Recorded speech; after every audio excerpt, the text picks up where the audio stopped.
Let me save you a lot of time real quick. If you've ever opened an AI tool, stared at the screen and thought, okay, now what? This video is for you.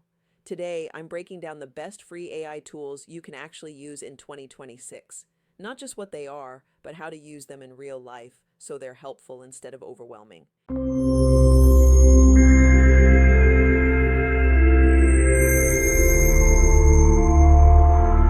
Quick intro before we dive in. I'm Nikki's AI avatar, and Nikki uses me to help share tutorials, breakdowns, and insights while she's busy helping creators build real AI workflows, automations, and systems behind the scenes. Everything you see here is reviewed and guided by Nikki, so you're getting her perspective, just delivered through me. All right, let's get into it. First up, Google Gemini. This is one of the easiest AI tools to start with, and most people still don't use it correctly. Here's how to actually use it. Ask it to rewrite things you already wrote. Use it to summarize long emails, articles, or videos.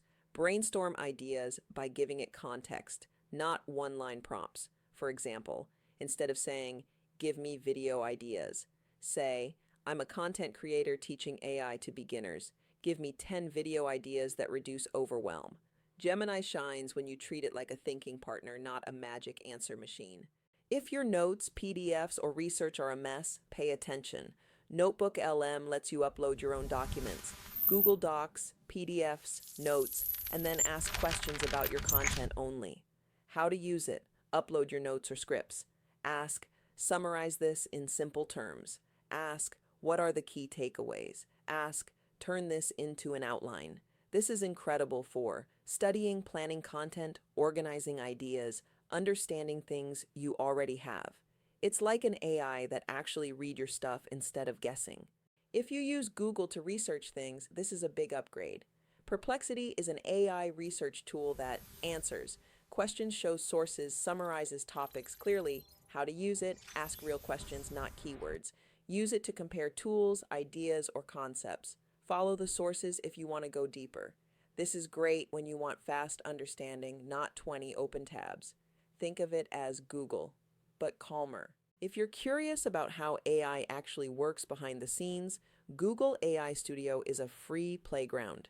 How to use it. Test prompts more deeply, experiment with structured inputs.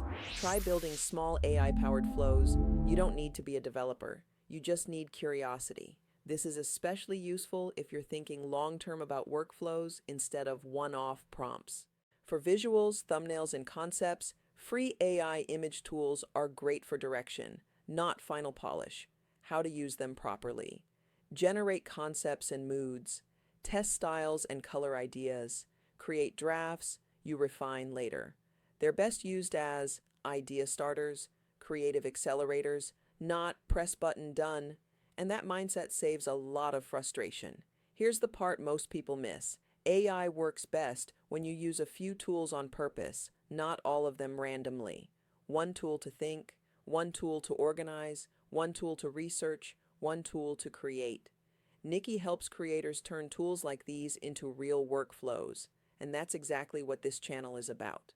If this video helped you understand how to use AI, not just what exists, give it a like. Subscribe to Nikki the Creator AI for clear, practical AI tutorials and workflows that actually fit into real life. And let us know in the comments. Which tool do you want a full breakdown on next? We'll build it together.